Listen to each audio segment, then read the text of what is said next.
My name is Lynn Schofield Clark, and I am pleased to be a professor and chair of the Department of Media, Film, and Journalism Studies, and also director of the Estlow International Center for Journalism and New Media. And this is a really exciting event that brings together the Estlow Center, the Media, Film, and Journalism Studies Department, and also the Interdisciplinary Research Institute for the Study of Inequality here at the University of Denver. And I want to begin this evening's event with an acknowledgement of the land that we are holding today's events on. The University of Denver resides on lands that are held in stewardship by the Cheyenne, Arapaho, and Ute tribes. And so it is with much gratitude that we recognize the descendant communities of the Northern Cheyenne of Montana, the Northern Arapaho of Wyoming, and the Southern Cheyenne and Arapaho of Oklahoma. And we remember that it is through their sacrifices that we are able to engage in learning and collaboration to further the study of higher education. And I also want to recognize that I am a person who grew up and benefited from settler culture, specifically as some of my own ancestors settled on the Lenape lands that today are in New York City area back in the 17th century, which was not long after one of the largest massacres of the indigenous people in US history. So I recognize that my fate is and has long been tied to the indigenous people of this land. And it's out of this recognition that I want to encourage all of us here to come to the University of Denver and other institutions of which we're a part, with the expectation that our institutions will show respect and support to the descendants of the Cheyenne and Arapaho by offering indigenous students scholarships and other forms of support to honor the people of these lands, both past and present. And I want to note as well that at the very beginning of this school year, we actually had an incident in which 3 of our Native students were harassed by members of another student group, which is something that needs healing here at the University of Denver. And so I want to urge all of us as the community at the University of Denver to act quickly to ensure a safe and prosperous environment for our Native Indigenous students so that all will feel welcome and supported here. Thank you very much, and I'd like to now ask our Chancellor, Jeremy Hefner, to please come up and bring us a greeting.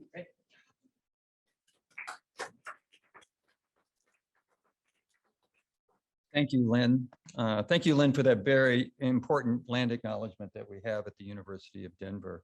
It is a tradition here at the university that we start many of our conferences and ceremonial events with the land acknowledgement, and it's right and proper that we do. I am Jeremy Hefner. I'm Chancellor here at the University of Denver. It is my delight to welcome you all here in the room today, and of course to those that are joining us virtually. This is the first event in a series on institutional justice, and I couldn't be more proud of the work that our faculty, our staff, and especially our students are engaged with these kinds of events. For the academic year 2021 to 2022, IRISE, which Lynn introduced already, has partnered with the Estlow Center in the Media, Film, and Journalism Studies program to present a series of events and opportunities for students and faculty to engage in discussions along with community activists, scholars, policymakers on racial institutional justice, mass criminalization, incarceration, and of course, policing. I was talking to members of the Estlow family, and they were impressed by the long lines of students wanting to get in and be a part of the events today. So it's an indication that they have touched on a really important topic that is near and dear to our students. Now, journalism plays an incredibly important role in social justice and the social justice movements. Journalism from the traditional form of newspapers that I grew up with to all the different forms of social media that we enjoy today as well. And many, many people in this room, as I look across very familiar faces, have played a crucial part in helping to raise the awareness of issues that are affecting our communities. So it is with a special delight that we have an opportunity to recognize someone in the Denver community, in the University of Denver community especially, who has been instrumental in ensuring the quality journalism that still takes place today. From starting his newspaper career as a part-time reporter at the age of 15 to purchasing his very first newspaper at the age of 21, to his tenure to presiding over the Denver Post from 1987 to 2013, during which the Denver Post won 5 Pulitzer Prizes. We are extremely proud to include Dean Singleton among DU's former trustees and congratulate him on tonight's honor. It is truly a very special occasion for the university. Dean, we are so proud of what you have accomplished over your illustrious career. Now, it is my deep pleasure to introduce another trustee, Mr. Gregory Moore. Many of you know him, to actually present the award. Greg Moore is one of, as I said, DU's current trustees and has served as a former editor-in-chief of the Denver Post, a position he held for 13 years. I know Greg has such great high regard for his mentor, Dean Singleton. I just want to say that I have tremendous high regard for Greg Moore. He is one of my great mentors as well. So please enjoy the tribute that Greg will provide to our audience today. Thank you very much for being here.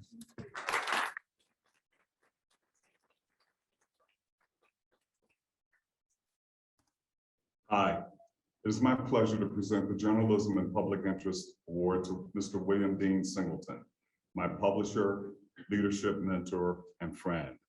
My only regret is that I can't be here in person. The first time I heard of Dean Singleton was sometime in the mid-1990s. I was the managing editor of the Boston Globe, and I remember a shudder going through the ranks of the top editors standing around the news desk one evening. They were reading a speculative story that Dean Singleton was interested in buying a suburban competitor of ours called the Quincy Patriot Ledger. I had never seen such concern or even fear at the mention of a competitor.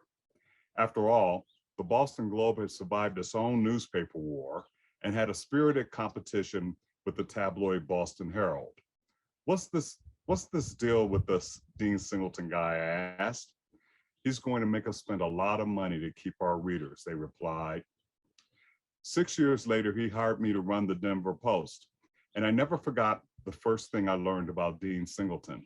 He likes to win. So when he said he wanted to make the Denver Post into one of the best metropolitan newspapers in America, I believed him. I signed on, and we did. He was the best kind of publisher, a stickler for detail. He read everything that we published, backed our plays, and was always looking for ways to get into the newspaper the things that he knew. We've gone to war together, celebrated great highs, and even cried together when we realized the great newspaper ride was over. I often refer to Dean as one of the last great media titans, along with Rupert Murdoch. The newspapers that he rebuilt under the New Media News Group banner have gone on to win Pulitzer Prizes: the Salt Lake Tribune, the Long Beach Post Telegram, the Oakland Tribune, and of course the Denver Post. They may not be as mighty as they once were, but they wouldn't even be here without Dean Singleton.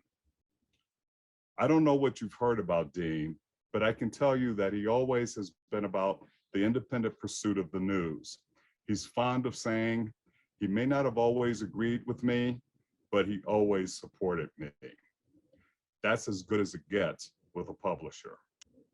Dean has also been a great leader in our industry, serving as the chairman of the board of the Associated Press and the Newspaper Association of America, made up of the most powerful publishers in the industry. He has been an advisor to Presidents George W. Bush and Barack Obama, and he has been a friend and counselor to Governors Roy Romer, Bill Owens, Bill Ritter, and John Hickenlooper, and a whisperer to mayors from Wellington Webb to Hick to Michael Hancock. Many of you by now know his story. He was a farm boy who raised livestock to cut his teeth as a businessman, got his first newspaper job at 15 and bought one at 21. He hooked up with a Texas businessman named Joel Albritton and was running his newspaper division by the time he was 28. Then in 1983, he met a man old enough to be his grandfather, and together they built Media News Group into one of the most profitable newspaper companies in the country. I once asked Dean what was his greatest gift. He said, getting other men to give him their money. Now, Dean has not always had days like this. Yes, he has a couple of honorary doctorates and a bunch of other awards, but he was once dreaded as a ruthless and penny-pinching overlord when it came to his newspapers. Over time, though, his ideas about clustering news properties and centralizing production and other business functions caught the attention of the industry and became the norm. His work on behalf of the state has been equally impressive. While he is a proud native of Graham, Texas, he is a quintessential Coloradan. He has used his editorial platform to support Denver International Airport, the 16th Street Mall, the Colorado Convention Center and Hotel, Coors Field, and the preservation of public lands throughout Colorado. All of this have been game changers for our state. He has been a benefactor of the Denver Center of the Performing Arts and the National Sports Center for the Disabled. That's a life of dedication, influence, and service. Dean, thank you. Mostly, thanks for having the vision with Dick Scudder to cobble together a string of ailing and dying newspapers into the second largest newspaper company in America, and for plucking me out of Boston to find a new home. It is my great honor and privilege to present you with the Journalism and Public Interest Award. Congratulations, Dean.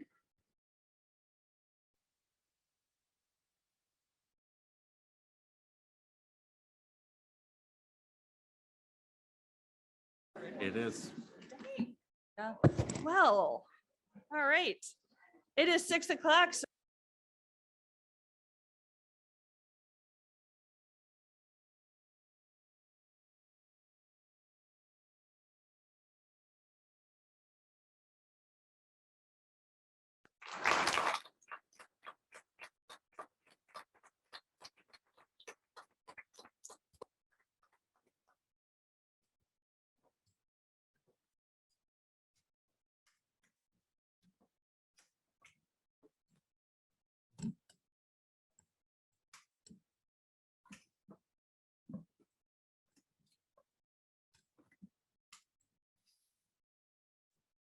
Thank you.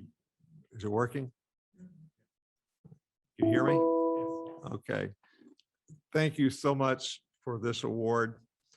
I'm honored to receive it from my longtime friend and partner, Greg Moore. And I'm so honored that he followed me and became a trustee of this great university. I thank him. I thank the university, which is an organization, which is a school that I'm very fond of. And I especially am honored because of the involvement of the Estlow Center. I met Ed Estlow just shortly after I could buy an alcoholic beverage. And in fact, Ed Estlow bought me my first martini. In fact, he bought me my first 2 martinis. And we became not just friends, but very good friends. I was a young kid, not sure what I was going to do. I had a weekly newspaper or 2, but I wanted something bigger than that. Ed offered me a job in Scripps, but it was in California, and I didn't want to go to California. And so he introduced me to my first employer mentor, Joe Albritton, who was a Texan. And I wouldn't have known Joe without Ed introducing us. And I worked there for 8 years. Ed took me under his wing, became a mentor and a friend. He introduced me to those in the newspaper industry's highest ranks, because I was an outsider and never would have met them without Ed. He got me in the trade organizations that were important because Ed really ran the industry. Ed was head of every industry organization there was at one time or another, and no decisions about the news media were made in his tenure. without his fingerprints all over him. In short, he was the most admired newspaper man of my era. He continued the friendship for years and years, and it might have been strained in 1987 when, shortly after he retired from Scripps, I bought the Denver Post to compete with his beloved Rocky Mountain News. The only thing that was said was, he said, "Dean, we're going to kick your butt." We never stopped having our famed lunches. We had lunches and drinks and stayed close. We talked on the phone a lot. And because he had retired to Denver and I lived in Denver, it was very convenient for us to have our lunches and continue the great relationship we had.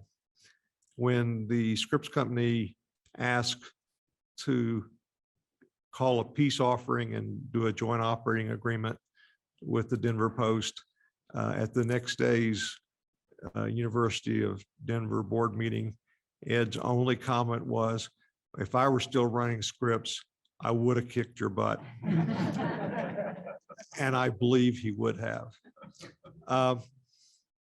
We went on to continue our friendship, and after 2013, we had our lunches, but as two retired news guys that talked about the past, the present, and our concerns about the future.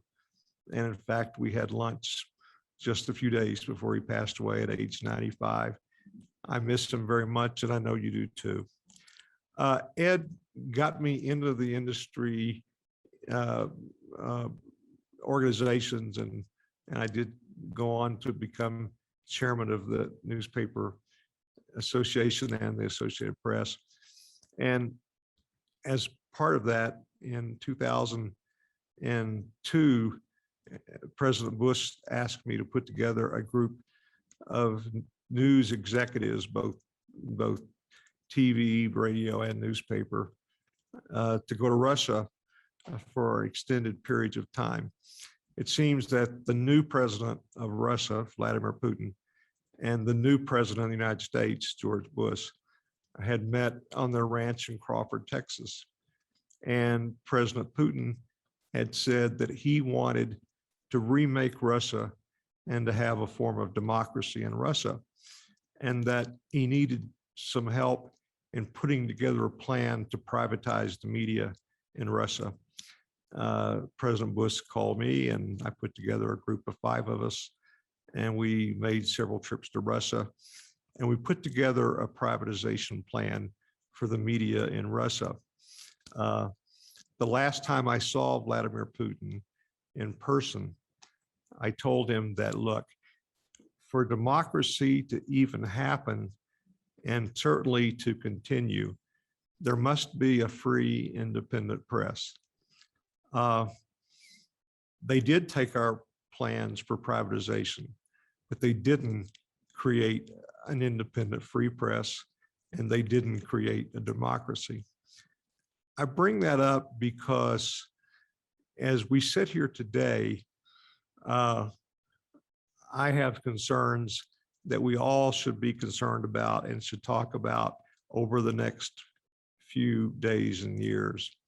The news business in America has been brought to its knees, partly by economics, because the advertising revenue that supported our journalism, for the most part, went away and has caused our media to lose its strength that kept watch on democracy.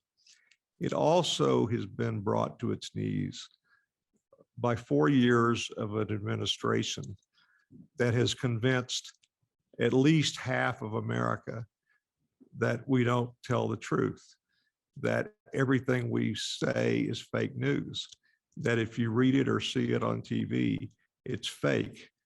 And half of America believes that today.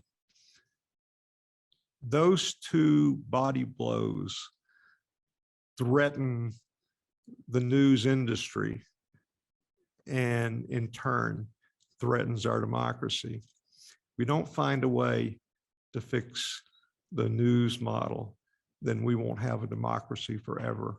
And those are the discussions that we always need to continue to have.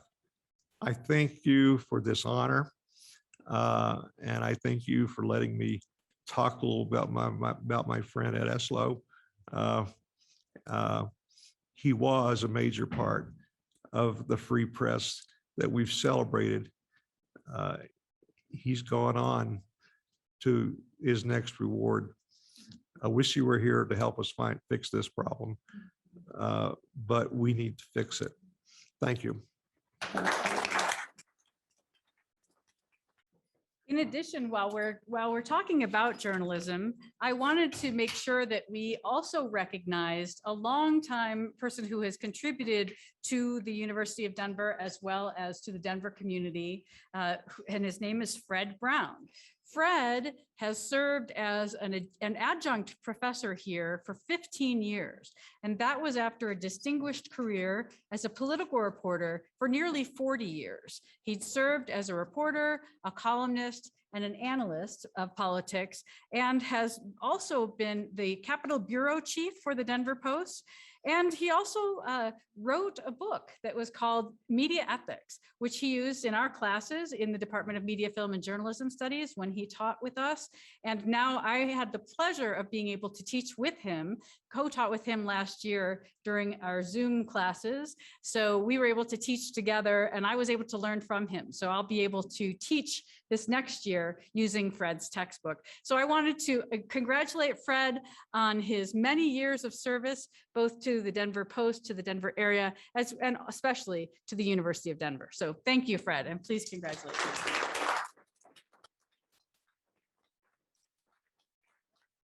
Thank you, Lynn, and thank you for the privilege of sharing this event with three of the people I admire most in the world: Dean Singleton, Greg Moore, and you.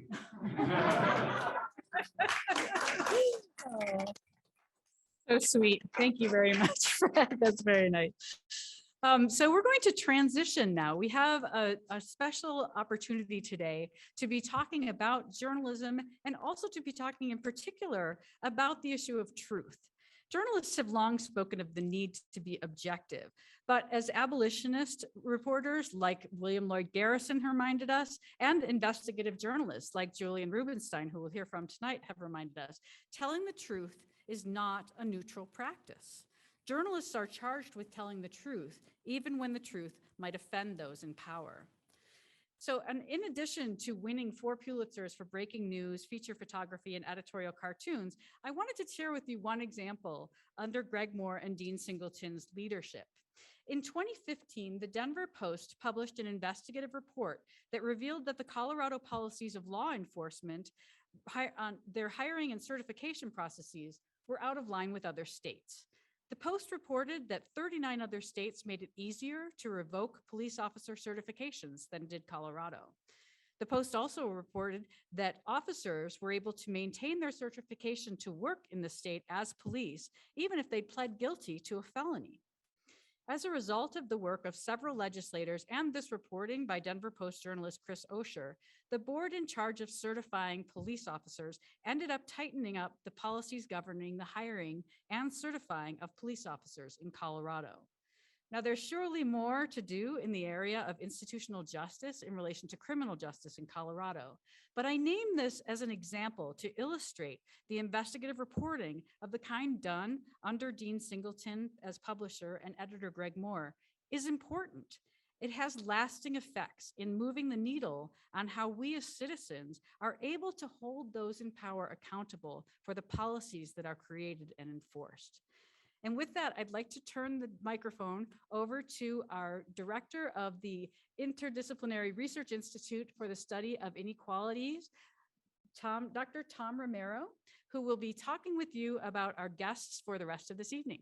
So thank you, Tom.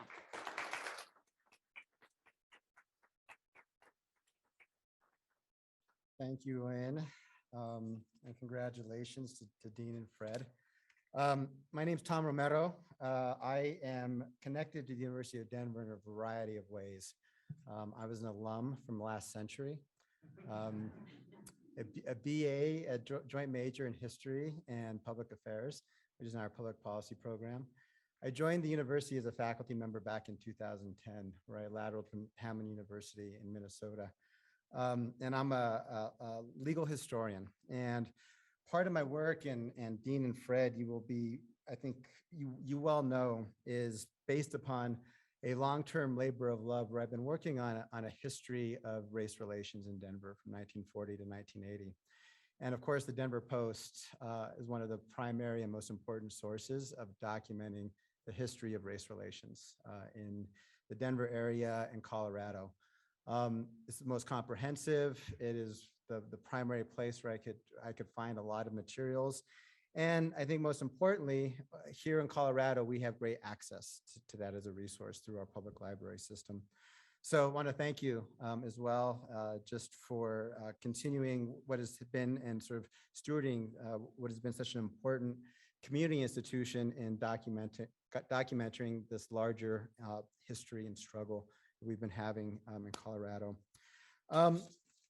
So like many events that happen, right, we're already behind schedule, but I think all of us will be here today to engage within a much larger and important conversation that IRISE, in partnership with the Estlow Center, in partnership with the College of Arts, Humanities, and Social Sciences, and the Graduate School of Social Work that you're here of, our Sturm College of Law, and every other division on campus, in relation to our community partners, the IRISE's community partners, the institution's community partners, in terms of really directly challenging, thinking about, researching, understanding, and providing real meaningful solutions to the many pandemics that we are dealing with. We have seen the different ways that the university has responded to the COVID pandemic, right? The biologic pandemic. The university in other ways is responding to the climate change pandemic, right? And certainly IRISE and other partners like the Estlow Center are dealing with the racial violence pandemic. And so this is the ways that IRISE, as an institute that's been around here for coming up on 9 years at the University of Denver, is really trying to help build not just conversation, but rigorous scholarship, data, and solutions to these challenges, right? So the way I sort of talk about our work sort of most recently is we are the scientists when it comes to the racial justice pandemic, right? We're the ones that are in the labs, doing the research, doing the scholarship, finding the community partners so we can come up, right, with the ways that we're going to address this pandemic. And so it's really been my privilege and honor to have helped with so many people on this campus to build and to grow IRISE, the Interdisciplinary Research Institute for the Study of Inequality. Sort of mentioned, I think, I want to sort of start us off thinking a bit about and acknowledging all the people that have been so critical in terms of getting us to this point. Our last public event as IRISE was actually happened 2 days before the shutdown. And so this is our first public event since then. And as we've been doing a lot of virtual events and as we are now in these public spaces, I always want to acknowledge all those who you don't see in the room, our maintenance staff, right? Our landscaping people, everyone that gives us the privilege to be here, to talk about these issues, to be in community together, right? They're here each and every day, and through a still ongoing series of pandemics. And so I want to acknowledge them and really be thoughtful of the privilege that we have to be in that space.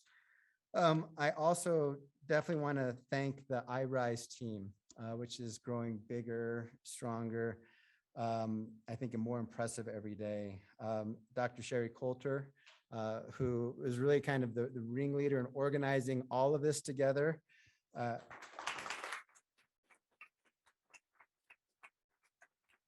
Cars Fox and Linda Duran, who are both students, but also on our paid staff, that also make us look good in all sorts of amazing ways.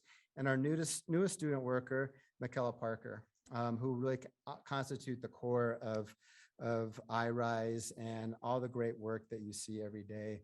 In addition, want to just acknowledge as well all of our institutional partners, our affiliated faculty. We now have over 50 affiliated faculty with IRISE. I think we're bigger than some schools. And so it really speaks to not just the robust engagement of our faculty, but the expertise that we here have at the University of Denver to address these issues. And finally, as we do a normal kickoff event every year, and last year was virtual, and last year I had the privilege to work closely with the chancellor as the interim chief diversity officer for the university. So we had a leader last year, Dr. Ramona Beltran, who is now on sabbatical, who was able to keep IRISE running, relevant, and influential during the course of the last year. And I know Dr. Beltran is watching online, but she certainly made it clear for me that I needed to develop an exit plan out of the leadership role to leave spaces for people like her who have such amazing vision and leadership and are part of our university. So I want to show, and this is the world premiere of really our IRISE video, something that's been a long time in the making. And so we have about 5 minutes of that. And then I will give us some sort of some context for our panel discussion. And then you will really be here and be able to listen to the real stars of this show for the remainder of the evening. So I think I can handle no, I can't handle the technology. I take that back. I need some help. So.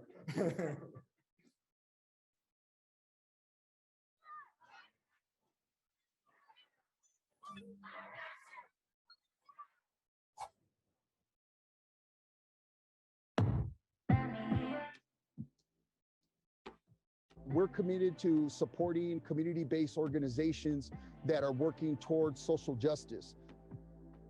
Creating healing justice initiatives that take the whole person in order to achieve social justice, in order to organize for social justice, in order to fight for social justice and win for social justice.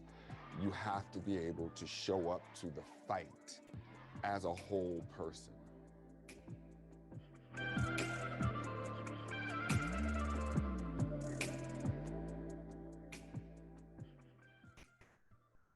IRISE simply is a hub to bring together the resources of the University of Denver to engage with community partners around some of the most intractable problems of racial injustice in our society.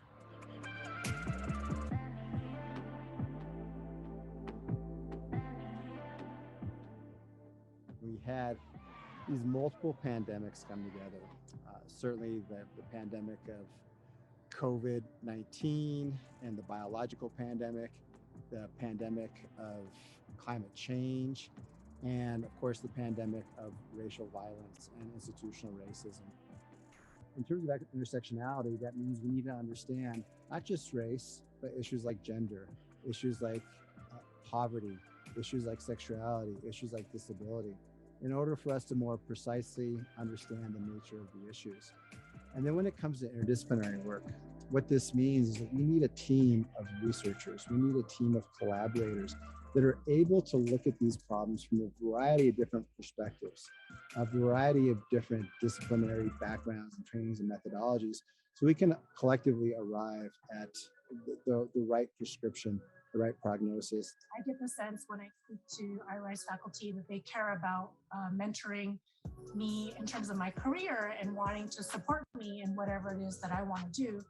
But also that they care about me as a human being, really cares about not just the ideology of racial justice, but the practice and how faculty and students and staff and postdocs treat each other is very important, because a lot of times I have experienced a disconnect between those two, what people study, what they read, what they research, and how they treat each other. And I think that if you want to really fight for racial justice, you actually have to do it all and still care, both in the institution and also in just interactions between everyday people.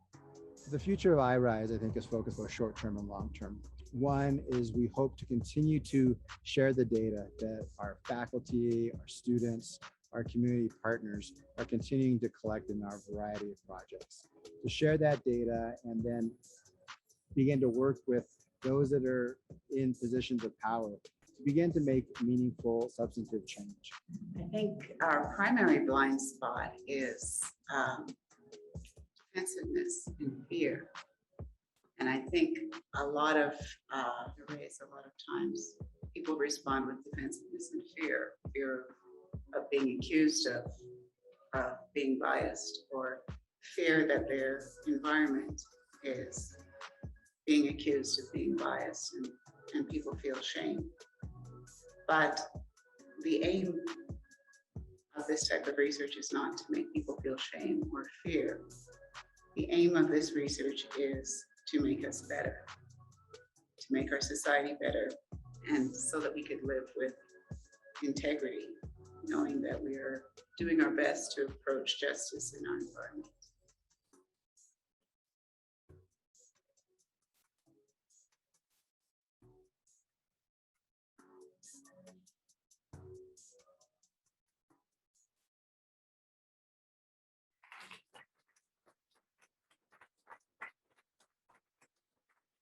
I told you I graduated last century, so I'm not good with technology.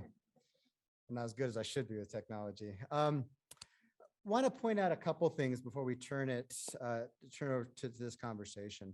In much of the work, in all of the work actually that IRISE does, I think what more represents a private university committed to the public good than what you saw up there, right? What does that look like in practice, right? What does that look like in practice?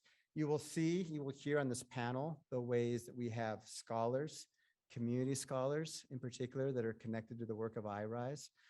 We question who gets to be at the table in terms of writing these stories, telling these stories, right? And that is a piece that you're going to see. In terms of this room, right? The food that was served to you today, we very deliberately partner with organizations that are owned by people of color in particular, right? So the food that you're eating today is from a person of color owned business. And that is a very deliberate choice, right? In terms of thinking about this space. The video that you saw was done by a videographer of color and a minority owned business. So these are the other ways in which we're thinking about using and deploying the resources of the University of Denver, right? In terms of building partnerships, building networks as we move across these sorts of spaces. All right, so you have heard enough from me. We have a wonderful conversation that is going to kick off what you see up here as will be really three interconnected conversations around justice. And justice is really the moral and the foundational background, right, in which we as a society make ourselves better. And we are going to do this, like as I mentioned, in three interconnected ways. One, to think about what are all the institutional practices, right? What are all the institutional systems in which injustice actually happens, right? In which justice can occur. We're going to look at the ways that happens more specifically in educational contexts. So be on the lookout for further conversations, further programming, further demonstrations of research around how and in what ways University of Denver engages in issues of justice and particularly in public schools. And then finally, the issue of climate justice. Similar sorts of ways that we are going to be bringing people together. We're going to be highlighting the research of this university and partner institutions and collaborators to think through how and in what ways we can really identify what are the solutions to these pandemics. So I'm going to invite our panelists up here to the front today. Come on up, don't be shy. I know this is not a shy group. You've been hearing from three of them today. Andrea Gonzales, Shaina Harrison, and Frank Teah of New Yorkers Against Gun Violence. And this is, the three of them are really, are the product of this collaboration that we have with the Estlow Center in terms of bringing many of the leaders, many of the intellectuals, right, from different parts of this country to engage with us as the University of Denver. Julian Rubinstein and Jim Freeman are affiliated fellows with IRISE and community fellows with IRISE or visiting faculty. Both have written recent books documenting and detailing instances and systems of racial injustice here in not just Denver, but the large United States. Their books are available for purchase. I've been told that the books are, right now, their machine's not working, so cash only right now. But if you have a credit card, they'll be available for purchase at the bookstore beginning tomorrow. And there are signed copies from them. And then this larger conversation, and I would also say as a panelist, is by one of our long-term partners, one of our first IRISE visiting community scholars, Hasira Ashemu. Sol and I both grew up in Denver. We both sort of chart our educational backgrounds the last century. And so in many ways, we share in fact, in all sorts of ways, we share a very similar history and background in this space of Denver. And it's been wonderful to be able to collaborate with Sol as a partner in continuing to move this work forward. So without further ado, I will turn it over to this panel.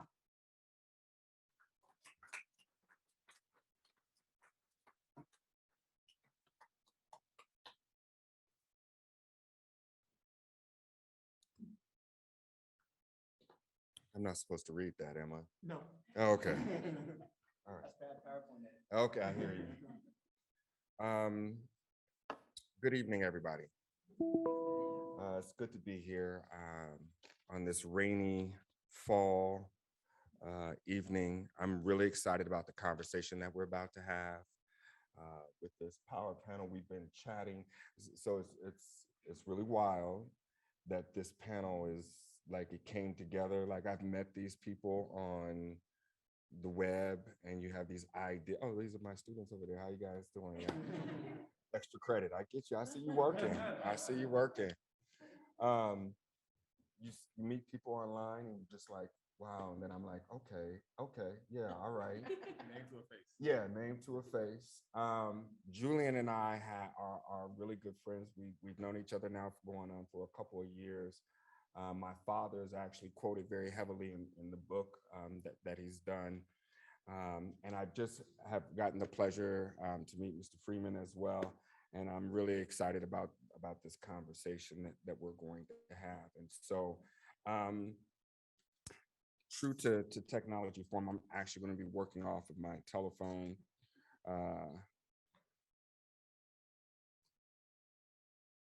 To ask questions of the panel and to get into this conversation. I think what might be helpful, and again, if you've ever been around me while I've hosted anything, I was born during the hip hop era, so I do a lot of things freestyle. So it's just what it is. In fact, the class that I'm teaching on campus is called Hip Hop is Medicine, and so when my students, when they enter the class after the bell or after it's time for them to be there, they have to rap 8 lines freestyle, right? So needless to say, people have been on time. It works. So for those of you who are educators, you might want to use that. Right, it's not. I don't know if that might work in my space. Right, because yeah, just to get their bars, right? You have students purposefully late, right? So that they could give you their mixtape the whole night. So I'm really excited again to have this conversation. So what I think would be great is if each panelist can just take like a minute to introduce themselves, their backgrounds, how they've come into this discussion. We'll start down at the very far end and then work our way here. Hey everybody, my name is Jim Freeman. I direct the Social Media Support Lab, which IRISE and Tom Romero were kind enough to sort of incubate. And through that lab, what we do is support the work of grassroots racial justice organizations around the country. So we have, we just really launched in the last year. And so we have students from various disciplines across campus working to support these campaigns with policy assistance, legal assistance, communications assistance, and research assistance. And that is sort of building off my career. The last 20 years, I've been a racial justice movement lawyer, working with grassroots racial justice organizations. So it's very nice to be here with y'all.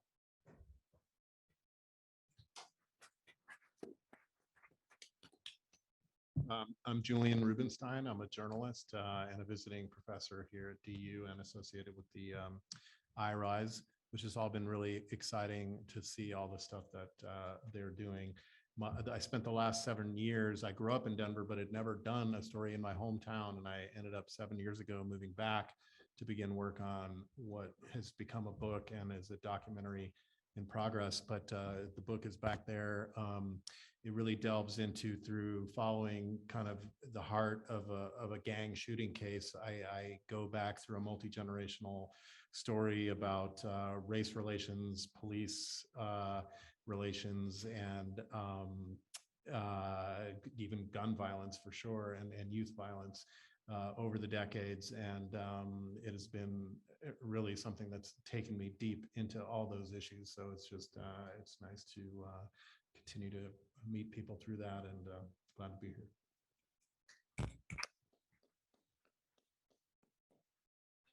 My name is Andrea Gonzales, and pronouns are she, they. I am a queer Mexican advocate and educator. I've been organizing since the age of 15. My work often brings me to conversations about gender justice, racial justice, educational justice, as well as abolition of the prison industrial complex and police. I am currently working with New Yorkers Against Gun Violence as the education specialist. I was formerly the director of operations for We Live With Guns. And both of these organizations are incredibly dedicated to creating holistic solutions to gun violence, addressing all the ways that we allow gun violence to happen, and making sure that we're not perpetuating more violence as a result. So yeah, I'm really happy to be here, and thank you so much. So everything Andrea said. Also, my name is Shaina Harrison. I am the Director of Education at New Yorkers Against Gun Violence. I've been working with New Yorkers Against Gun Violence for over 15 years. I started doing this work at a very young age, very similar to Andrea, working at the Crown Heights Mediation Center, really focusing on the Crown Heights riots between Caribbean Americans and Hasidic Jews in that space, and really learned a lot about restorative justice and healing, and creating spaces for healing. And then went into working at the the Red Hook Community Justice Center, doing a lot of restorative justice work and creating platforms for young people. And in that space, I really got connected with understanding the root causes of gun violence. I felt like I couldn't get away from it. And I thought it was really important for me to continue to do this work, and started teaching gun violence prevention in different high schools all around the city. I'm grateful to be able to teach in 22 high schools right now. Gun violence is a public health issue, a 4-credit class with 2 amazing people on my team, to do this work. So I'm really excited to be here today, and I hope that we continue to have these brave conversations, because they're definitely necessary.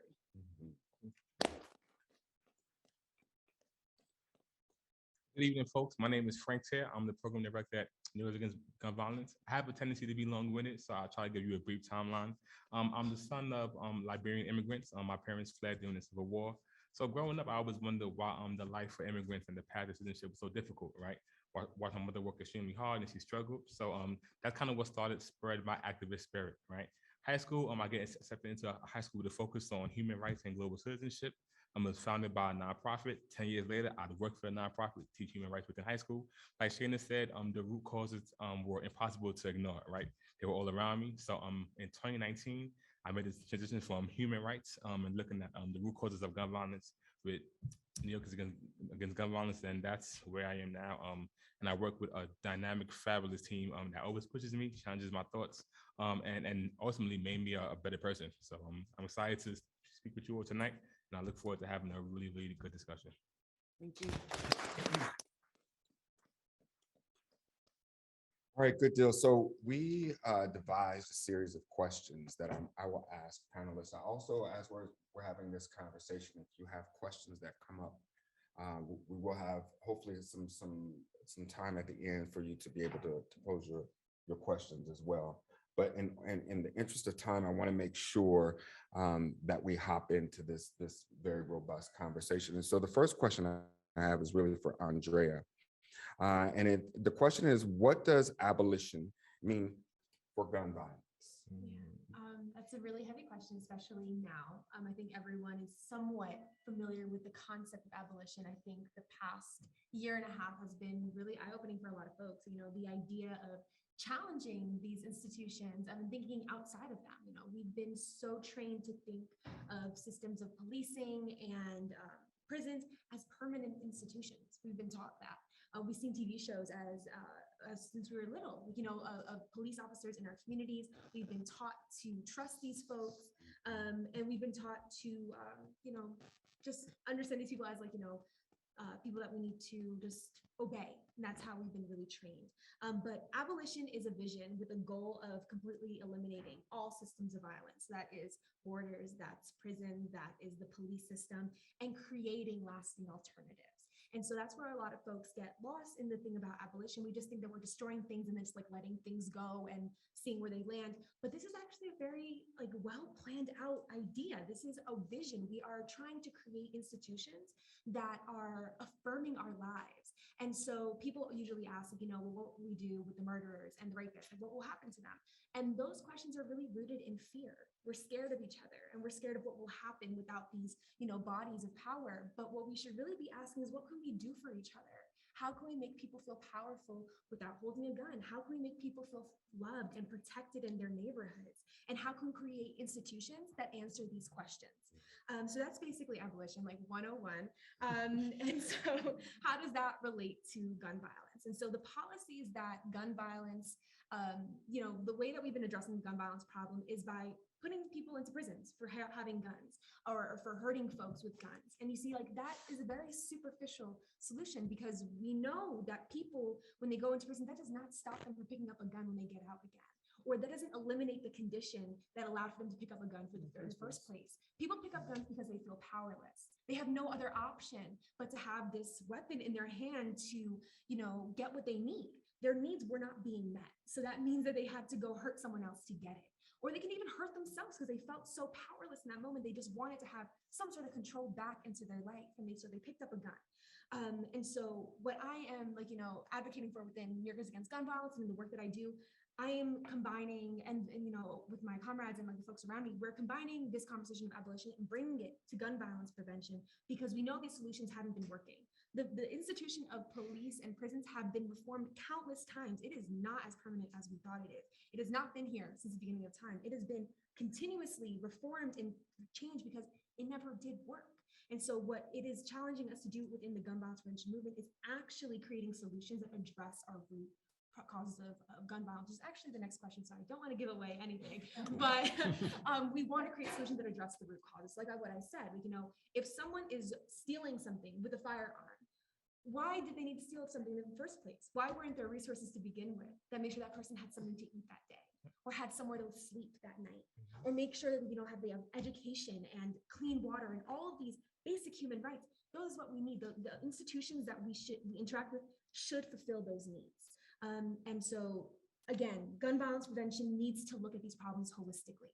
We just cannot pay attention when someone gets hit with a bullet. That's not, that's like the end result. Why are we only getting involved then? Why aren't we getting involved to all like the things that that lead up to that moment? What we talked about in our master classes today, the situation of a student, let's say, that keeps on falling asleep in class, that shows up late to school, and then they start a fight on Monday. Why did we only want to intervene when they started a fight? We could have got involved when this child was showing up late to class, when they were falling asleep. What is this child experiencing outside of this building? Do they have somewhere to sleep? Do they have somewhere to eat food? Are they working late hours? What is going on? And so abolition calls us to envision a future that affirms our lives and that encourages us to dream of institutions that are rooted in love and that gets us what we need to survive and feel protected by our community. So I'll leave it right there. Thank you. That was perfect.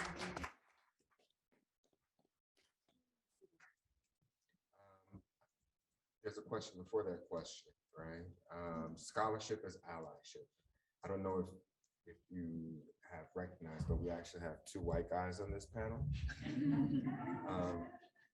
And we had a lot of conversation about that leading up to this panel, because we wanted to make sure that we weren't recreating structures of power that generally happen when the people of color are talking about the experience, but the experts are middle-aged white men. And I say middle-aged affectionately because I'm clear I've entered into that age group myself now.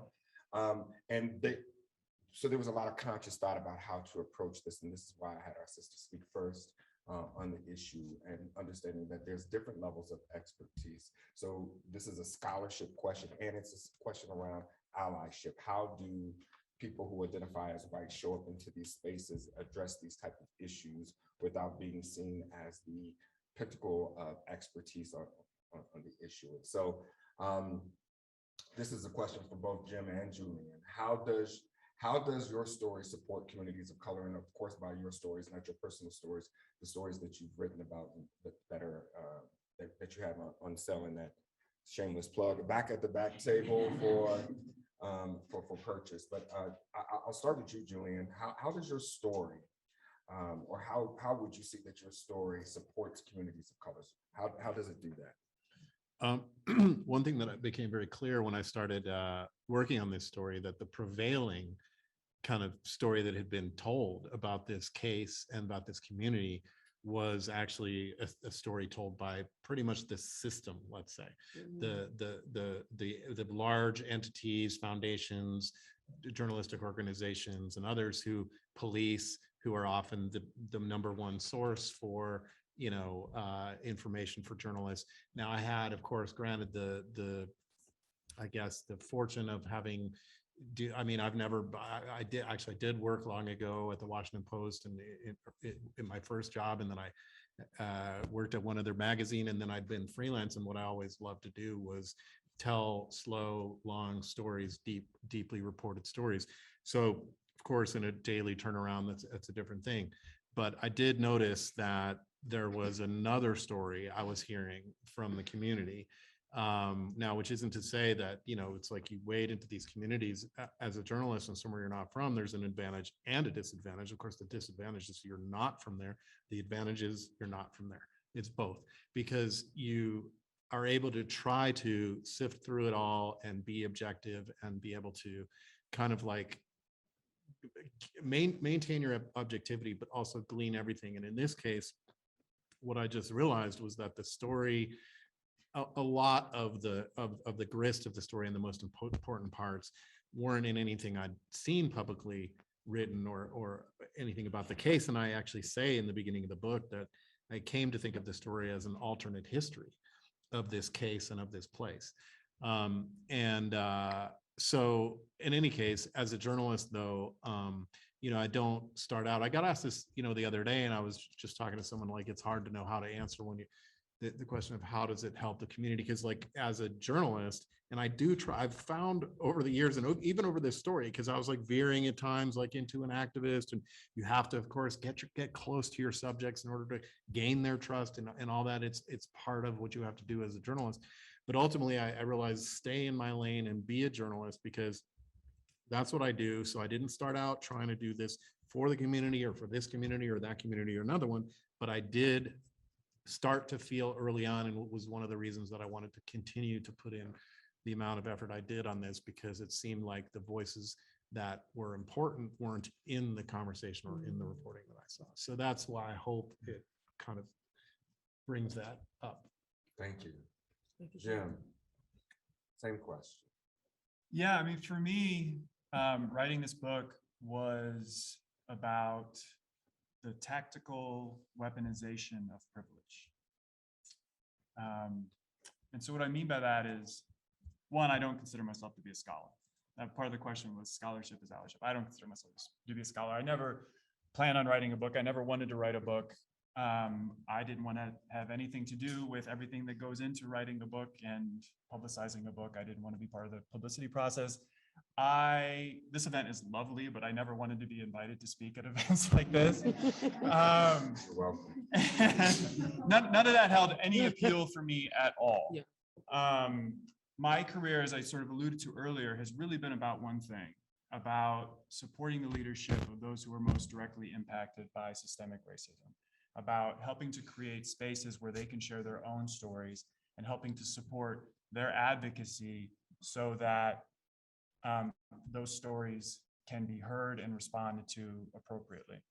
And so for the vast majority of my career, that's involved working behind the scenes, like I said, doing the policy and research and communications and legal work that is needed to help them achieve their goals, the communities that I work with. But there have been occasions over the years in which me not being behind the scenes was tactically beneficial, right? Where the community I was working with said, look, we need somebody with your credentials to stand up and vouch for the policies or the changes that we're talking about. Or where we'd be working on a campaign where we'd be trying to pass a state law or new policy or something. And they would say, look, we're going into negotiation meetings and there are 20 law enforcement agencies that are going to be there trying to kill our bill. And we need you to come in there and kick ass and hold the line. And so I do it because that's what I've been trained to do and that's experience that I have. But, and that's basically really what happened with this book, you know, as through the campaigns that we've done over the years, some of the research that I've done has been around like figuring out who the billionaires were that were investing in the dismantling of public school systems and who, you know, which large US corporations were particularly invested in expanding mass incarceration and promoting anti-immigrant policies. That was part of the research that we did. And so the organizers that I work with, they said, look, like, this is important stuff. If you combine all this together, that's a book and you should write that book. And I said, no, thank you.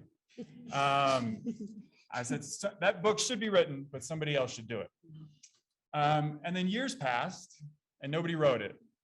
So they came back and they said, you know, like, look, if we're going to advance this movement to divest from the systems that are harming our communities and invest in the systems that we need to create safe, healthy, and equitable communities, we need this kind of research out there in the public realm. Nobody else is talking about this stuff. And we need different messengers, right? We need a variety of messengers that can reach different audiences. And yes, part of that is, you know, our folks, but by virtue of who you are, you can get in different spaces than we can, and audiences engage with you differently than they engage with us. So, so I decided to do it. And that's really what I mean about tactical weaponization of privilege. But what I tried to do with the book was to use it as an opportunity to share the stories of the folks that I've been working with for 20 years, to use it as an opportunity to uplift the demands and the solutions that they've identified, and to use it as an opportunity to encourage readers of the book to invest whatever time, energy, and money they have into those types of grassroots organizations, which I believe are the only effective counterweight we have to the forces that I write about in the book. And, you know, when it came time, you know, I had a draft of the book, this is before it was published, when it came time to get edits, get feedback on it, I didn't send it to professors, other professors like a good scholar would. I sent it to the community organizers I work with, right? Because that's who I felt accountable to. And that's a big question with this kind of thing, right? Is who are you accountable to? And for me, I knew in writing this kind of book with a very subtle title, like Rich Thanks to Racism, that I had to be very comfortable making a lot of people uncomfortable. But I wasn't comfortable making my organizer allies uncomfortable. That's something I couldn't do. So, so yes, in the book, I present the research and I had to share some of my own experience and perspective because that's part of what goes into writing a book, that so people actually trust who it is that they're reading. But for the most part, I was very intentional about doing as much as I could to using the opportunity to publish a book to advance the interests of the communities that I work with. Thank you for that. Thank you for that.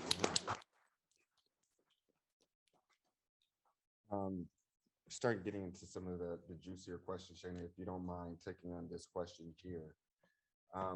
What do you consider the roots of gun violence? Where do you, as an organization and as an individual, land to what the roots of gun violence?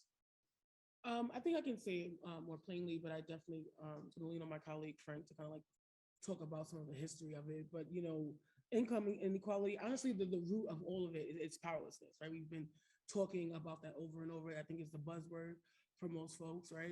White supremacy and powerlessness, right? And you know, income inequality, poverty, underfunded public housing, under-resourced public services. There's so much happening here. But I think we got to constantly ask ourselves, well, how did we get here?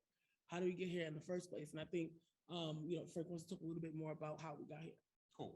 So I have a chart here. It's not there. It's kind of small, but after we're working after this. But this is like a pretty loaded question that we typically spend 4 classes talking about. So I'll try to be like I said. Yeah, you got about 30 seconds. All right. Yeah. Right. So if you look at U.S. history, right, and our gun violence, right, because our gun violence is particular, very unique, right. Unfortunately, 2020 we saw the most gun death that we've ever seen in this country, right, with about 44,000, right, surpassing the last total by about 4,000. All right. So if you look at history, I think gun violence in a nutshell is rooted in the pursuit and need for power and the absence of it, right? And that's looked many different ways through our history. So we have to look in the mirror and see how our country was founded, right? It was founded on this kind of forced, brutal need that we want to manifest and we want to expand, right? And we spent the next decades and centuries kind of taking from folks and taking more than we needed, and at the same time, making sure that others stayed marginalized, right? So if we go to the 1930s and look at the HOLC, right, and how communities were redlined. What redlining did was it pushed folks into communities that had no resources and no funds, right? And if we look, the biggest indicator of urban crime is minority segregation, right? Neighborhoods that are more segregated, schools that are more segregated tend to be higher in crime. So gun violence is rooted in this absence of power and folks needing to find power in something else. So I think about the young Black boy in the community, in the neighborhood of Brooklyn or Chicago or St. Louis or New Orleans, right? Who goes to an underfunded school, right? Who may not live in the best housing situation, right? Who's probably not doing the best in school because they're underfunded. How does he find power?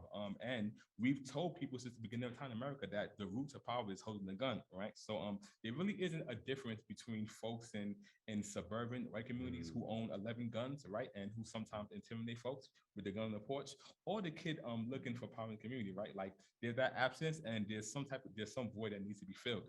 And unfortunately, we showed folks that the most accessible, quickest way to obtain that power is through the gun, right?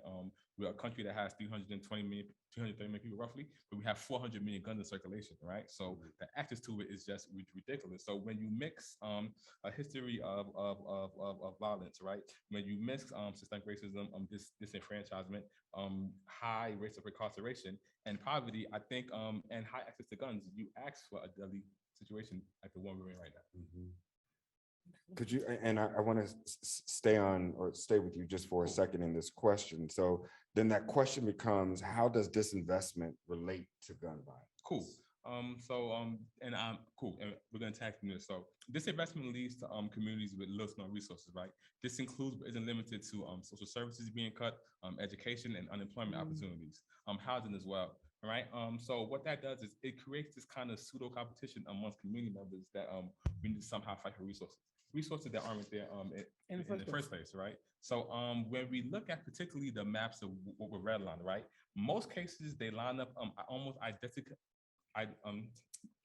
with some neighborhoods that experience the highest rates of gun violence today. So it's showing that there's a direct correlation from neighborhoods that were either not given anything, withdrawn or withheld, and how they manifest and carry themselves on today. So the history disinvestment, unfortunately, like I said earlier, leaves folks on powerlessness. And when poverty is high, right? When powerlessness is high, then gun crime will also unfortunately be high. Yeah. Jim, do you mind taking a stab at that question as well? Sure. Building off of what Andrea, Shaina, and Frank said,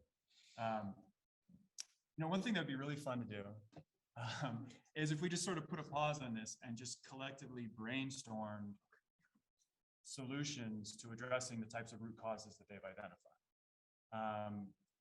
And I would venture to guess that within 15 to 20 minutes, we could easily come up with dozens of strategies, dozens of community-based strategies to effectively reduce some percentage of gun violence.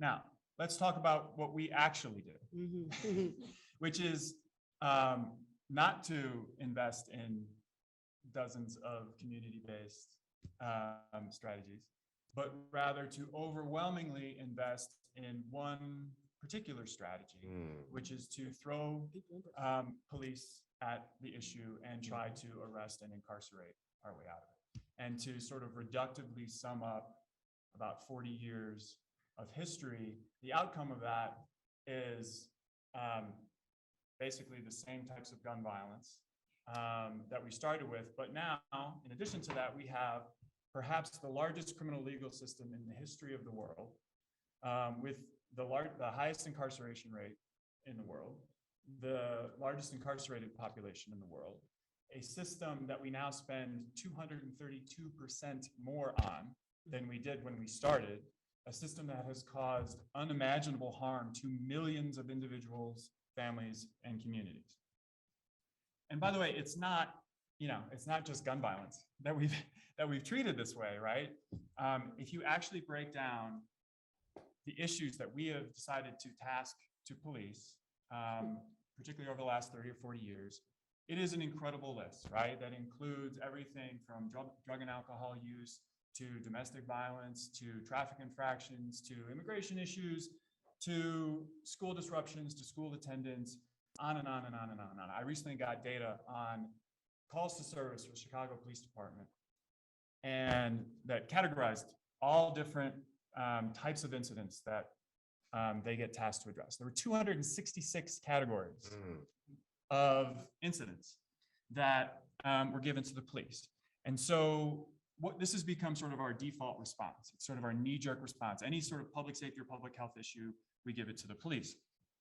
And so it's worth reflecting on that, because we don't do that for any other type of institution or any other type of system. So you can imagine, like, if we did that for individual healthcare, right, where we would send all different kinds of health issues, whether it was diabetes, cancer, torn ACL, an ingrown toenail, we would send it all to an orthopedic surgeon if we treated healthcare the same way we do law enforcement. But for most of us, that seems absurd, but we have no problem seemingly doing it for law enforcement. And this is despite the fact that there is a fundamental mismatch between the skill, the toolbox that law enforcement has and the strategies and skills needed to effectively address these issues, right? Because the primary tools in police officer and law enforcement toolbox, their core competencies, what they're better at doing than everybody else, revolve entirely around either incapacitation through arrest or incarceration, or the use of force, lethal or non-lethal, right? That is what they are uniquely equipped to do. And there are situations in which we may need those skill sets, but it's a very, very small percentage of what they're actually tasked to do. So they are not well equipped for effective problem solving in a huge percentage of the things that they're called to do. So instead of going around and around the same hamster wheel, what people are increasingly realize is the question we need to ask is, what are the most effective strategies for preventing and responding to crime and violence in ways that create safe, healthy, and equitable communities?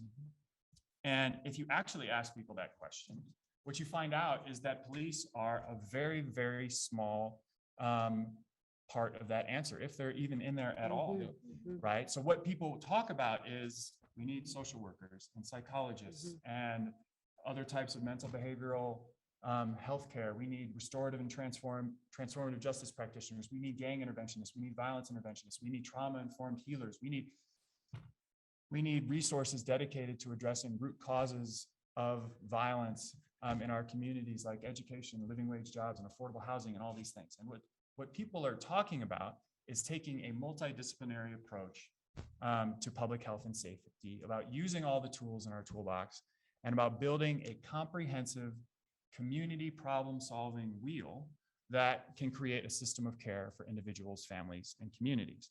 The good news is many of those ideas are already in existence. The bad news is that nobody has done all these things in a robust, comprehensive way because so many of our resources have instead gone to mass criminalization and mass incarceration. And so that's really what the divest invest effort, what's now called defund, is really about, is saying we can do these things and we must do these things to address the types of harms that folks are talking about. Thank you for that. Frank, you were gonna touch Yes, awesome. on that as well.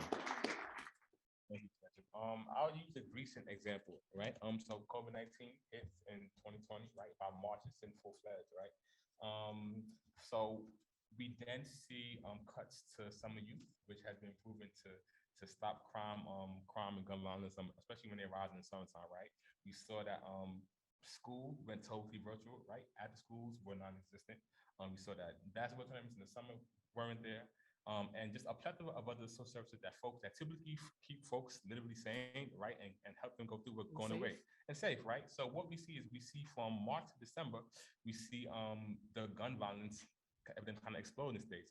All of the major cities saw upticks of gun violence that haven't been seen in most of the last decade. So the result is 44,000 people being killed last year, right? And the highest number of homicides in the States, I believe, was 20,000 last year.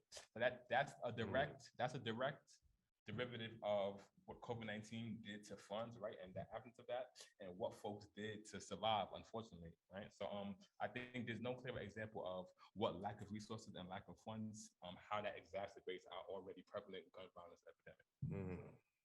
Thank you for that. Julian, do you mind giving us your perspective on the trajectory, on the historical trajectory of gun violence? Yeah, that'll be sort of a retrospective. Yeah. I mean, filling in some of what we've been talking about. And I have to add that I was thinking about when you all were talking Justice Friday, I think, as you know, so right, Alonzo Ashley's memorial 15 years or more later, he was at the Denver Zoo, African-American guy, having some asthmatic or allergic reaction, and they went in and killed him. In any case, we're obviously circling back to a lot of things that people are starting to recognize, and what everyone's saying here is of course so true because of the huge long arm and basically the 100-pound or 800-pound gorilla-like nature of the criminal justice system that has grown and grown and grown and wants a piece of everything. But I guess what I would sort of do is just hit a couple of points along this trajectory that kind of give some sense of some anecdotes and things about how we got here, which is, and first of all, yeah, it's 20,000, I think it was 40,000, but 20,000 are suicides. So we got 20,000 homicides last year. It's up 33% just from 2019. We're heading toward a record that we hadn't seen since 1991, is that you have to go back. But if you go back, so say in the modern era, I think let's go back to November 3rd, 1968, and Richard Nixon is elected, and the morning after, and I don't even know if Soul Note remembers this exactly, but I so wasn't born then. I have gray on my face. But the reason I'm going to say it, Okay. so it's a story about his father, who was the founder of the Black Panthers in Denver, and it's in this great film called Trial, and which I think we're even watching some of, but that's where I got this. And his father talked about the morning after, he walks out of his house, apartment up here in Northeast Denver, and immediately encounters a cop who he knew, who ran over to him and said, "White power." And so it was a clear reaction, or he was referencing Black power. And what he saw, this cop saw, was that Richard Nixon's victory in the 1968 election by 1 percentage point on the general vote was a shift, and it certainly was. And what happened was Nixon, along with J. Edgar Hoover, then went on to really go through a systematic just elimination of Black leaders through the COINTELPRO program. So now that sets the stage for it. Let's go to 1970. Raymond Washington, then a middle school student in South LA, who in his neighborhood looked up to a guy named Bunchy Carter. Bunchy had just been assassinated in what had turned out to be a fomented coup between two Black organizations. Bunchy Carter was a former gang member. He left the gang, the Slossons, after the 65 Watts riots. Like many other Black gang members at the time, they said, you know what? We need to step up and work together and rebuild this city. Well, then they didn't want Black activists. What happened to Black activists was a lot of them were eliminated. And in this vacuum, little Raymond Washington, who wants to start a new organization, he starts something called the Avenue Cribs. Well, they were first called the Avenue Cribs. They went on to become a group you probably have heard of, which is the Crips. And Raymond first wanted to start something that was more like something like the Black Panthers. And he actually, even though the Crips became what they did, Raymond was old school. And this was 1970 in LA. There were something like 20-something homicides a year. And there weren't a lot of guns on the street. He ends up going to prison for robbery. He's off the streets for about 5 years. He comes back out, and I think around 1975 or 6 or 7. By that time, the Crips who were around him literally knew to hide their guns when they were around him. He didn't like it, but it was too late. In that time, guns had flooded into the streets, and in this vacuum of Black leadership, the Crips had taken on a new thing, and it was all about pride. It was about ego, and there were battles in the streets that were being lost. And in 1979, Raymond Washington, at age, I think 21 or something, was killed on the street by a gun. So now let's go 1 year later, only 1 year later, in another neighborhood in LA, where the so-called Hoover Crips, another Crip neighborhood in LA, who lived by the freeway, went by Freeway Rick Ross. There's Freeway Ricky Ross. He was dyslexic. He had a learning disability. He was a huge entrepreneurial businessman, very social, very much wanted to find out how to make money. These were incredibly poor communities. He saw one day people were smoking this thing they were calling Ready Rock. Everyone who wanted it wanted more. It was crack cocaine, what's now known as crack cocaine. He ended up finding his way to the biggest dealers that were in the area. His dealer turned out to be a Nicaraguan who was funding the Contras in their fight against the left-leaning, Sandinista government in Nicaragua, a war that the Contras were also supported illegally by the US government. And they were also selling millions and millions and millions of dollars of cocaine into LA at this time, right at the beginning of Ronald Reagan. Now this is drug war part 2. Nixon was drug war part 1. Now we go drug war part 2. Here's Rick Ross. He wants to make money.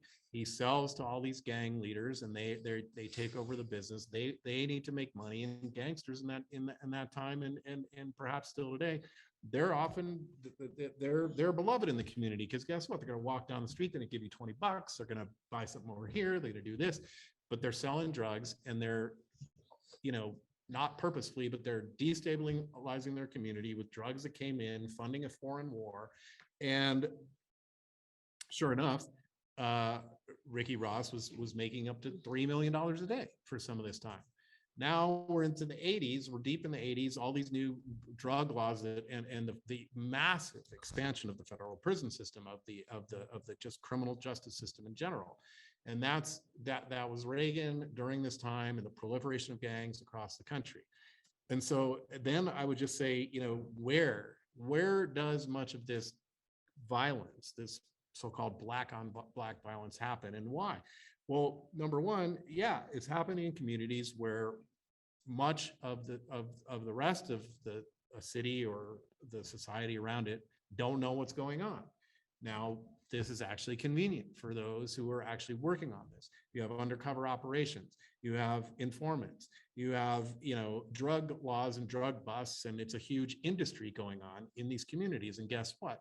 50% or less, in Denver, it's less, of these cases are solved. So you have gun violence going on, few of the cases are solved. It happens in a place where no one's really clear what exactly is going on, except that the cases aren't being solved, and yet they talk about super predators, which was also a notion that came up in the 80s. Even Hillary Clinton gave wind to it, and it's totally debunked. I mean, what's going on in these communities is that the people who are the most violent are actually an incredibly small number of people. The problem is, in a lot of cases, that either they are dangerous enough or have power enough that people are afraid of them. And in some cases, they have police protection. All of these things, again, are supporting the system that's grown up around these set of circumstances, which takes us, all the way up, really up to now. And, so I would just on that, I would just say, why Black on Black violence? I mean, it's, you have generations of trauma and mental health issues, loss of role models and leaders, a total disparity in economic income. And then you also have, as was discussed earlier here, power, it gives you power if you have a gun. And also what grew up around in the 80s when gangs grew up was, of course, a whole culture around gangster culture. And it did promote this thing because, you know what, if you grew up in those communities for that long and you were not able to get a real job, despite how smart or hard you worked or whatever, it actually was a success story. You were actually finding your way. And you were, what's amazing to see is how many of the completely quote unquote uneducated, brilliant people all over these communities. Because they've had to do it with nothing, and they have, but the situation they were put in was one in which they survived. And so they've survived in this system that just continues to perpetuate itself. So, I feel like it basically sort of leads into a potential discussion of, how to reimagine this system. But I just wanted to hit on some of those points along the way. Thank you.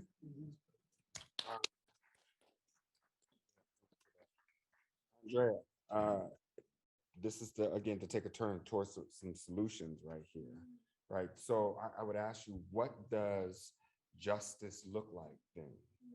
Right, we've talked about the problem. What does justice look like in the communities that are most highly impacted by gun violence?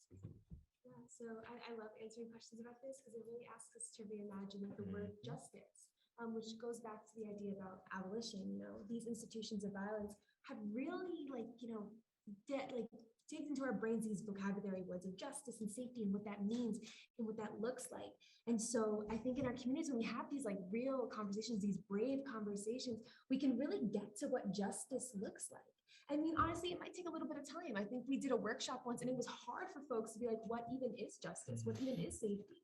But the beautiful part is that we know what it isn't. We know what isn't justice. We know what isn't safety. What doesn't feel good in our hearts? Because it's something very innate. We know when we have received justice. And so the question of what does it look like to most marginalized communities, the communities that are most impacted by gun violence, it's really different for every community. They know what they need. We were talking about this today in our masterclass. When young people experience violence in their school, they know exactly what they need to get out of that situation of violence. Whether or not they get those resources is a different story. But people who are most closest to the problem are also closest to the solution, which is what Shaina always says. So it's something it's really good to think about. So in our communities, what justice would look like in our conversations is about transformative justice, which is also very tied to abolition. Transformative justice is the complete opposite of the punitive justice that we receive right now. So punitive justice basically asks us to punish someone, that there's someone wrong in this situation, and how do we place this consequence on them? Whether or not those consequences are actually scientifically accurate to make people regret the choices they made is not the point. The point is just to get these people out of our community, to dispose of them. Restorative justice, what it asks to do is to ask, who is the person that was harmed? How do we get that person to feel better about the situation? And how can we add an appropriate consequence to the person who caused the harm? We're trying to restore the situation to what it once was.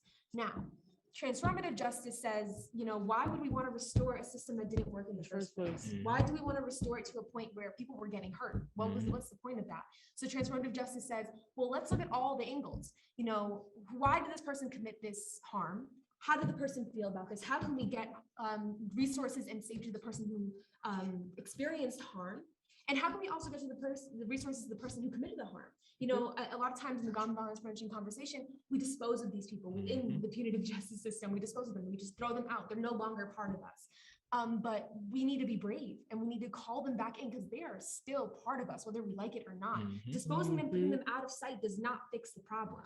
It only makes it worse. And so we need to call them back in. Like, how do we get this person who shot this gun, who hurt someone? How do we get this person to therapy? How do we prevent someone from retaliating?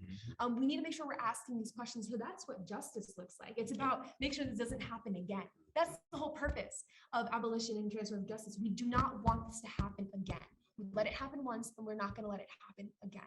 And so other ways that we can explore the idea of justice is making sure that folks, like the root causes, addressing the root causes. Risk factors include unstable housing, poverty, not having access to healthcare, not having proper education. So justice would be getting people to get educated, making sure that people have stable, clean housing. Making sure people have affordable housing at that, making sure people have food, healthy food, not the food desert food, not McDonald's, not Wendy's, but real food that comes from our communities, that is grown in our communities. That would be justice. Making sure that people have jobs and opportunities and they can go and dream and do what they need to do.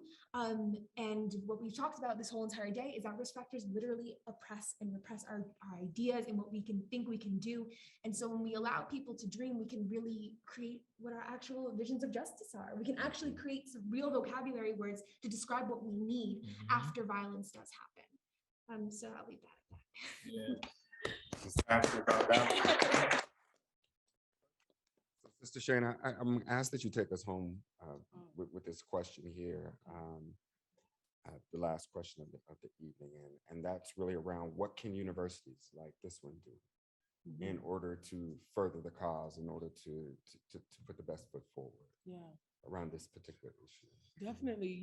I'm just so excited to be here. It's really important for me as a person who's been in my organization for so long to make sure that I stop talking and realize who else is in my organization and how much they have to offer, right? Like you know what I mean? And I think that that's what universities can do too, right? You guys continue creating spaces like this. I will say throughout the day, we had some really hard and tough conversations. Even more importantly, I've had 3 students between 10 o'clock and 6 o'clock cry, come to me and talk to me about some things, and I cried too. And that's because we created a space for them. Even though we don't have infinite resources, right? But we created a space for young people to feel seen, for young people to feel like experts, for young people to have hard conversations. We say all the time, we can't guarantee comfortability, but we can guarantee safety. We've created that in this space. I think what universities can continue to do is create spaces where they amplify the voices of their students. They pay attention to what young people need and make sure that we use those resources to provide those things for our students, to protect our students, no matter what that looks like. And understand that some of this is going to be really uncomfortable, to the point where you're going to make some of your board of trustees mad at you. Because if they're not, then you're not doing your job, right? This is difficult stuff.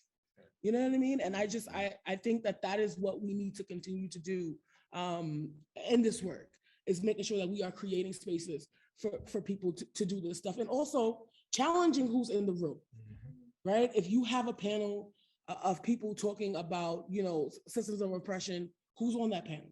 Who's considered the expert on that panel, right? Are there any young people on that panel, right? Those things are really important, especially for universities to really understand who do we keep labeling as the experts in the room, right? And I think that, you guys did a really great job thinking about who the experts in the room actually could be.